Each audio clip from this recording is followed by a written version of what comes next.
சூரிய ஒளியை மீட்ட பிறகு கிராமம் மகிழ்ச்சியில் மூழ்கியது. ஆனால் லீரா மட்டும் அமைதியாக இருந்தாள். ஒவ்வொரு இரவும் வானத்தில் ஒரு கருப்பு நட்சத்திரம் மின்னியது. அது மெதுவாக வளர்ந்தது. ஒரு இரவு அந்த நட்சத்திரம் வானத்திலிருந்து விழுந்தது. லீரா அதை தேடி மலைக்குச் சென்றாள். அங்கே அவள் ஒரு இருளின் விதையை கண்டாள். அது உயிருடன் துடித்தது. வானராஜா கூறியிருந்தார், ஒளி மீண்டால் இருள் மீண்டும் பிறக்கும். விதை பிளந்தது. அதிலிருந்து ஒரு சிறு நிழல் உருவம் தோன்றியது. நிழல் லீரா. அவள் பேசினாள். நான் உன் எதிரொலி, லீரா. நீ ஒளி கொண்டு வந்தாய், ஆனால் நான் சமநிலையை மீட்டு தர வேண்டும். இருவரும் போராடினார்கள். ஒளியும் இருளும் ஒன்றாக கலந்தது. ஆனால் லீரா உணர்ந்தாள், இருளும் அவசியம்.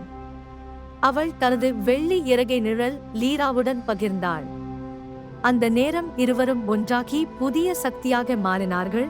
விடியலின் நிழல், ஒளியும் இருளும் இணைந்த காவலர். அதன் பிறகு கிராமத்தில் இனி இரவு பயம் இல்லை. ஏனெனில் ஒளி, இருள் இரண்டும் லீராவின் மனதில் ஒன்றாக வாழ்ந்தன.